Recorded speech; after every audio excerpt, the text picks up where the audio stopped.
Frank, bienvenido a Next Noticias. Buenos días, Fernando, ¿cómo estás? Frank, Winston Churchill cuando hablaba de la crisis del crack del 29 le llamaba los años que se comió la langosta. Pues una situación muy similar, el COVID no solamente ha tenido unos daños pues catastróficos con la salud, sino con la economía. Javier Martínez Hacha, financista, hace unos días ponía que ya la relación PIB-deuda, con una caída del 2% del PIB proyectado para este año 2020 y un aumento de la deuda, pues terminará con una relación de 50%. ¿Cuáles son tus cálculos? En efecto, Fernando, disculpa que verdad el audio tuyo está un poco bajo, pero Vale. te escuché hablar de la relación deuda-PIB al final del año. Mira, yo creo que todos los países del mundo van a tener un incremento significativo en lo que es su relación deuda-PIB, producto de la pandemia esta que estamos viviendo. Ya el Ministerio de Economía y Finanzas ha dicho, el ministro Héctor Alexander, que se estima que el déficit fiscal para el año 2020 será por el orden de casi 9%. Para poner eso en contexto, Estados Unidos va a tener un déficit fiscal cerca de un 15%. La relación deuda-PIB, como tú mencionaste, que hoy día está cerca de un 40%, va a incrementar hasta por encima de un 50%. Yo creo que lo importante es destacar aquí que Panamá, con su grado de inversión, todavía tiene la capacidad de recurrir a los mercados de capitales internacionales para conseguir financiamiento para el presupuesto.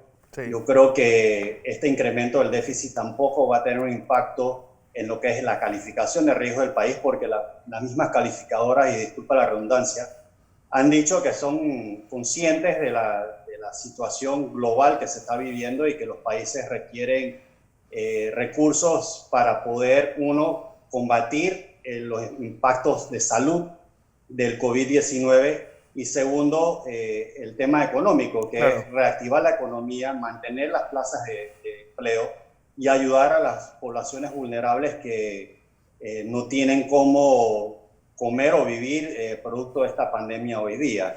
Entonces, yo creo que, contestando tu pregunta, como exministro, yo creo que hay que olvidarse de cuánto será el déficit. Lo que hay que concentrarse es la atención médica, sí, y lograr reactivar la economía lo más pronto posible, salvaguardando los empleos, porque todas las proyecciones son que el desempleo se va a incrementar a más de un 20%, lo que puede generar una pandemia social, y tenemos que ver, el gobierno tiene que concentrarse en lograr que las personas, como dije anteriormente, tengan el sustento en su hogar todos los días. Y creo que el bono que se está dando hoy día no es suficiente, y por eso estamos viendo que las personas se están yendo a la calle a buscar su sustento, porque no aguantan estar 3 meses encerrados en su casa con $80 al mes. Ahora ya lo han incrementado a $100, pero podría ser un poco. Pero es algo pero Frank, es algo que yo creo que no se ha explicado bien, porque son $80 o $100 ahora por adulto por casa. Sí. Si somos 2, habría $200. No es $100 por vivienda, es $100 por adulto. Y 2, ¿cuánto del presupuesto de este año tú calculas que va a ser apalancado o financiado a través de deuda? Y 3, un porcentaje de desempleo tan alto, pues obviamente va a haber un recorte importante del presupuesto general del Estado, que va a empezar su discusión cuando abra la Asamblea la próxima semana. ¿Cuánto crees que es el presupuesto del Estado para una situación como este y para una economía que obviamente va a disminuir de una forma importante? Sí, como dije, yo al final proyectar cuánto va a ser el presupuesto al final de año es difícil hacer, porque no sabemos cuánto es el costo total de la pandemia. Cuando hablo del costo total, hablo del costo médico, de salud, de cuánto le está costando al Estado la atención médica que se le ha brindado a los más de 27,000 contagiados hasta la fecha. Creo que es importante que el gobierno nacional divulgue esa cifra, porque obviamente en el presupuesto hay recursos destinados al Ministerio de Salud y a la Caja de Seguro Social para el funcionamiento de las clínicas y los hospitales, pero nadie tiene idea cuánto de ese presupuesto ya se ha utilizado, si se ha sobrepasado en combatir o atender las personas que han quedado infectadas de la pandemia del COVID. Claro. Yo creo que esa rendición de cuentas es importante. El presupuesto, ¿cuánto va a ser financiado por deuda? El presupuesto que se elaboró para el 2020 contemplaba un déficit de 2.7%, entonces ese 2.7% se iba a financiar con deuda, obviamente. Ahora estamos hablando de un déficit de casi 9%, estamos hablando casi 5.500 millones de dólares, cerca de 6.000 millones de dólares de deuda nueva que se va a usar para financiar el presupuesto. Pero vuelvo y repito, yo creo que aquí tenemos que quitarnos pensar un poco fuera de la caja de cuánto va, ¿sabes? ¿Cuánto va a costar esto? Yo creo que al final, como dije, es un país que tiene acceso a los recursos, va a costar lo que tenga que costar, va a costar lo que tenga que costar en el sentido de brindarle la atención médica a las personas, porque esta pandemia no se va a acabar mañana. Como bien dijo el ingeniero Blandón anteriormente en el programa, la vacuna no se prevé hasta 6 a 8 meses, sí, pero el país no puede quedar paralizado hasta que se consiga una vacuna. Entonces, tenemos que ir abriendo el país. Obviamente, gente va a quedar infectada, pero también desde un punto de vista social y económico, tenemos que hacerle llegar a los recursos a las personas para que tengan sustento en su casa. Como hablamos del tema del bono, yo en un momento dado le había mandado unas sugerencias a gente que conozco en el gobierno. Yo sugerí un bono de $200 mensuales a 1 millón de personas mensual. Estamos hablando de un gasto de 200 millones mensuales. En 3 meses son 600 millones de dólares. Eso es el equivalente a menos del 1% del PIB. En términos absolutos es poco. Y también creo que es urgente que el gobierno le haga llegar recursos a las MIPYMES, a las micro, pequeñas, medianas empresas que no tienen la capacidad financiera de aguantar estar cerrados todo este tiempo. Ellos tienen que reactivarse, pero si no tienen los recursos, ¿cómo van a reactivarse? Y lo que tenemos que hacer es copiar otros programas que se han hecho, por ejemplo, en Estados Unidos, que tienen lo que llaman el triple P, el Paycheck Payment Protection, que le están dando préstamos a las pequeñas y medianas empresas con el compromiso que ellos mantengan sus empleados. Yo creo que es algo similar que se puede hacer aquí por medio de la banca local. Sí. Porque, lo repito, aquí, aparte de la crisis de salud, vamos a tener una crisis de desempleo que te va a conllevar otros problemas sociales si no se atiende oportunamente. Claro. José Blandón está con nosotros, Frank. Buenos días, Frank. Buenos días, ingeniero. ¿Cómo está? Un placer en saludarlo. Oiga, quiero pasar de lo general a lo concreto. En términos concretos, nosotros necesitamos reactivar la economía. Nosotros necesitamos un plan para reactivar la economía. Necesitamos tener un programa. Necesitamos definir, por ejemplo, en ese programa, cuál va a ser nuestra política de inversiones en infraestructuras desde el gobierno público. Qué cosas vamos a impulsar en la empresa privada en construcción que requiere legislación. Qué cosas necesitamos hacer para que el sistema bancario flexibilice un poco su estricto manejo que le hemos puesto, donde un interventor del banco, el oficial de cumplimiento. El oficial de cumplimiento tiene más peso que el gerente poniendo restricciones. Nosotros necesitamos saber, por ejemplo, qué vamos a hacer con Minera Panamá. ¿La vamos a poner a trabajar? ¿Lo vamos a dejar allí? ¿Qué vamos a hacer con la legislación agraria para invertir privadamente? Necesitamos definir la matriz energética, por dónde vamos, tipo de esas cosas que tenemos que definir en un programa. La pregunta política es, bien, necesitamos ese plan, porque sin ese plan no vamos para ningún lado. 2, ¿cuál es el compromiso de los dirigentes políticos de apoyar esa medida? Y 3, si nos entretenemos manejando los indicadores de solvencia financiera, estamos muertos. Sí. La señora canciller alemana por 10 años estuvo con 0 déficit fiscal y ahora está con el 50% del PIB. O sea, entrar en esas discusiones es, yo digo, necesidad intelectual. Ahora lo que necesitamos es salvar a la gente, salvar la economía y salvar a la gente. De esas cosas, ¿qué es lo que usted está pensando? Yo lo que quiero es aterrizar, porque aquí o seguimos la corriente financista o seguimos la corriente keynesiana de que nosotros tenemos que enfrentar esta situación con más gasto?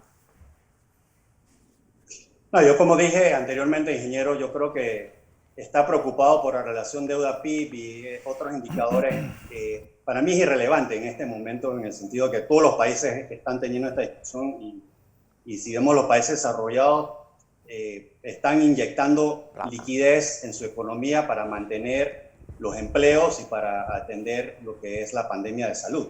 Entonces, por ese lado, yo creo que hay que ver el modelo de gasto público para poder reactivar la economía. Es como cuando se dio la Gran Depresión en los años, a finales de los años 20, Estados Unidos, ¿qué hizo? De New Deal, que fue un programa agresivo de inversión pública para poder levantar la economía, para generar empleo. Yo creo que en ese sentido, volviendo al tema de las políticas que debe tener el gobierno, yo creo que tiene que tener políticas o planes económicos a corto, mediano y largo plazo. A corto plazo serían los planes de reactivación inmediata. La construcción, como todos sabemos, un sector que genera mucha empleomanía y tiene un factor que genera, aparte de los empleos directos, los empleos indirectos, también genera la actividad de la construcción.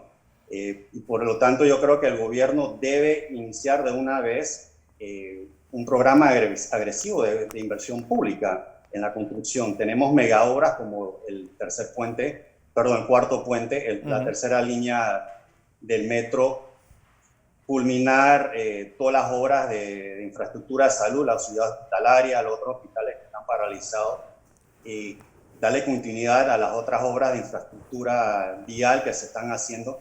Pero yo creo que también, hablando de un punto de vista de generación de empleo, hay proyectos como lo que es la reparación y construcción de las escuelas a nivel nacional. Tenemos una gran crisis en infraestructura de escuelas a nivel nacional con la situación actual y con lo que se va a ver de una migración importante de estudiantes de escuelas privadas a escuelas públicas. Sí. Entonces tenemos que aumentar la capacidad que tiene el MEDUCA de atender todos esos estudiantes. Un programa de mantenimiento de la red vial a nivel nacional también sería otra manera de generar empleos de una vez. Y una de las sugerencias que le di al gobierno fue que producto de esta pandemia, yo creo que por interés social, yo creo que las obras de infraestructura o de construcción se debe dar un fast track, o decir que todos los requisitos, por ejemplo, de impacto ambiental se puedan aplazar para darle inicio para dar la orden de proceder y dar inicio a estas obras, y en el camino se van llenando esos requisitos. Claro. Pero no podemos dejar que la tramitología paralice la economía también. A mediano y largo plazo yo creo que hay oportunidades también. Yo creo que hay una guerra comercial, obviamente, entre Estados Unidos y China, que Latinoamérica y Panamá debe aprovechar. Esta pandemia lo que ha causado también que países y empresas estudien sus cadenas de abastecimiento por temas de estrategia empresarial y nacional. Por ejemplo, en Estados Unidos se está hablando que su industria de medicamentos depende demasiado en insumos de China, también lo que es electrónica. Entonces están viendo la necesidad de mover todas sus plantas de producción o sus insumos a Estados Unidos o a lugares mucho más cercanos. Obviamente Panamá, con su plataforma multimodal, tiene un papel importante para jugar ahí. Así es. Y si vemos qué es lo que está generando la reactivación económica global, es la tecnología. En los mercados bursátiles, lo que está empujando el alza de las bolsas de valores son casualmente las empresas de tecnología. Y creo que Panamá ahí también tiene una gran oportunidad, y cuando estoy hablando de programas a mediano y largo plazo, de crear un hub tecnológico en nuestro país. Así es. Yo creo que eso es importante. Y el tema de banca, buscar lo que es las nuevas tendencias, el fintech, los bancos virtuales, las aseguradoras virtuales. El gobierno tiene que crear un marco legal para que estas empresas se puedan establecer en Panamá. Y finalmente el tema político. Yo creo que al final, como dirigente político también, yo creo que todos queremos que al país le vaya bien, Obviamente tenemos que jugar un papel de fiscalizadores también, exigir transparencia, rendición de cuentas al gobierno, pero yo creo que no es el momento para estar tratando de sacarle provecho político a la situación. Yo creo que lo que debemos hacer es apoyar al gobierno en las medidas y aportar ideas para que este país salga de esta crisis lo más pronto posible. Así es. Fran de Lima, exministro de Economía, gracias por ese aporte. Muchas gracias.